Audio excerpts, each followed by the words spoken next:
Hello friends, సిరి kitchen స్వాగతం. నేను మీ సిరిని. ఎలా ఉన్నారండి? అందరూ బాగున్నారా? అందరూ బాగుండాలి, అందులోనే ఉండాలి. ప్లీజ్ అండి, వీడియో పూర్తిగా చూడండి. వీడియో నచ్చితే లైక్ చేయండి, షేర్ చేయండి, సబ్స్క్రైబ్ చేయండి. ఈరోజు విషయం ఏంటంటే, మన జీవితంలో కొన్ని మంచి విషయాలు, కొన్ని చెడ్డ విషయాలు, అలాగే కొన్ని బాధాకరమైన విషయాలు, అలాంటివన్నీ తెలుసుకుంటూ ఉంటాం కదా. మన జీవితం మొత్తంలో మనం అనుభవించే కష్టాల్లో కొన్ని కష్టాలు అవ్వనివ్వండి, లేకపోతే ప్రవర్తన అవ్వనివ్వండి. కొంతమంది ప్రవర్తన ఉంటుంది కదా, మన ఫ్యామిలీలో అయినా, లేదా బయట చుట్టాల్లో అయినా, లేదా స్నేహితులైనా, మనకు కొన్ని అలాగ మనసులో ఉండిపోతుంది అనమాట.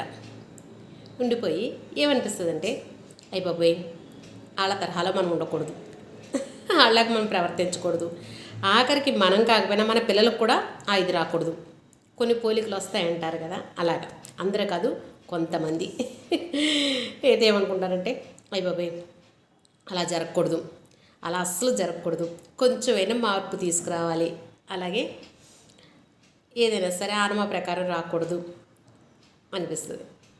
మంచి పర్వాలేదండి. మంచి ఎలా ఉంటుందంటే, ఒక మనిషికి మంచి చేయాలనే మంచి బుద్ధి ఉందనుకోండి, అది రావాలని కోరుకోవాలి.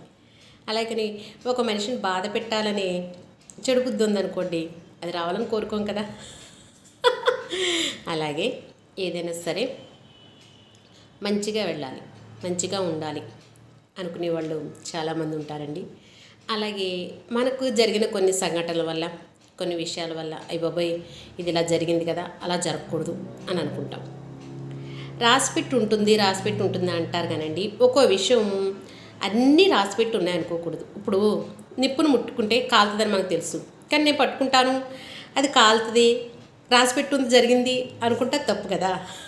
కాబట్టి ఏదైనా కొంచెమైనా మనం ఆలోచించుకుని, ఇది మంచి ఇది చెడు అని తెలుస్తుంది. కాబట్టి చెడు విషయంలో కొంచెం జాగ్రత్తగా వెళ్ళకుండా, అటు వెళ్ళకుండా మంచి విషయంలో ఆచితూచి అడుగు వేస్తూ ముందుకెళ్ళిపోవాలని నా ఉద్దేశం. అవునంటారా కాదంటారా? నవ్వుతుండండి, నవ్విస్తుండండి, ఆనందంగా ఉండండి, ఆరోగ్యంగా ఉండండి.